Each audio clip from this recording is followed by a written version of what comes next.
கோலம் கலாச்சார ரீதியாக ஒரு பெரிய பங்கு தமிழ்நாட்டிலையும் சரி ஆந்திராவிலையும் சரி ஒரு பெரிய பங்கு கோலத்திற்கு இருக்குது.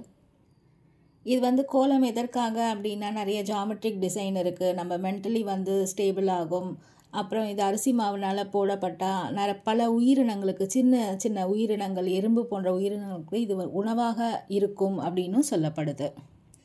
இதையெல்லாம் தாண்டி ஆன்மீக ரீதியாக சில கோலங்கள் இருக்குது. ஐஸ்வர்யலக்ஷ்மி கோலம், ஹிருதய கமல கோலம், அப்புறம் சரவணபவ யந்த்ரா. இந்த கோலங்கள் எல்லாமே இது வந்து ஒரு ஜாமெட்ரிக் பேட்டர்னாக இருக்குது. இதில் வந்து நிறைய ட்ரையாங்கிள்ஸ் இருக்கும். இந்தந்த ஷேப்ஸுக்கெல்லாம் ஒரு முக்கியத்துவம் இருக்குது. முக்கியத்துவம் ஆன்மீக ரீதியான முக்கியத்துவம் நிறைய இருக்குது. ஸோ இந்த கோலங்கள் இப்போ ஐஸ்வர்யலக்ஷ்மி கோலம் எடுத்துக்கிட்டோன்னா அதில் வந்து நிறைய ட்ரையாங்கிள்ஸ் தான் இருக்கும். அந்த கோலத்தோட மொத்த வடிவம் பார்த்தோன்னா நடுவில் ஒரு ஸ்டார் மாதிரியான ஒரு வடிவம் வரும். நிறைய ட்ரையாங்கிள்ஸ் இருக்கும், நிறைய டைமண்ட் ஷேப்ஸ் இருக்கும்.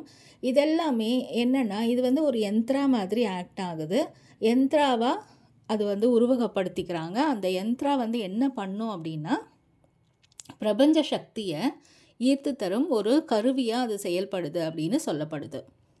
ஸோ இந்த கோலங்கள்லாம் முதல்ல வந்து அரிசி மாவில் போடப்பட்டது இப்போ ஸ்டிக்கர் ஒட்டுறதா பாரம்பரியம் மாறிட்டுருக்கு அப்படின்னு நிறைய கிண்டலும் கேலியும் இருக்கும். ஆனாலும் இது உருவம் மட்டுமே, இந்த கோலத்தை மட்டுமே பார்த்தால் மட்டுமே சில நன்மைகள் உண்டாகும்.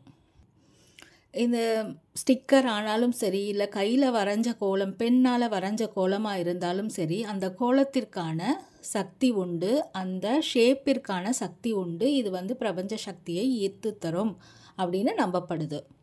ஸோ இந்த கோலங்களை வீட்டில் பூஜை அறையில் நம்ம போட்டு வச்சோம், இல்லை இது ஸ்டிக்கராக ஒட்டினாலும் சரி, இதற்கான பலன் நமக்கு கண்டிப்பாக உண்டு.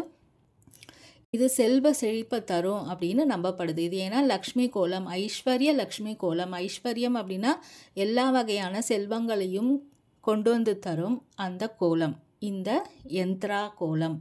ஸோ இதை வந்து உங்களுக்கு நீங்கள் வாங்கிக்கணும் அப்படின்னு நினச்சிங்க அப்படின்னா டிஸ்கிரிப்ஷனில் லிங்க் இருக்குது. இது வந்து நவராத்திரிக்கு நீங்கள் வந்து சிம்பிளாக ஒரு யூஸ்ஃபுல்லான கிஃப்டாக கொடுக்கணும், அதே சமயத்தில் அஃபோர்டபுளாக இருக்கணும் அப்படின்னு நினச்சிங்க அப்படின்னா செட் ஆஃப் 10 அப்படின்னும் அவைலபிளாக இருக்குது. டிஸ்கிரிப்ஷனில் லிங்க் இருக்குது. தேவையானவங்க டைரெக்டாகவும் காண்டாக்ட் பண்ணிக்கலாம். தேங்க்யூ.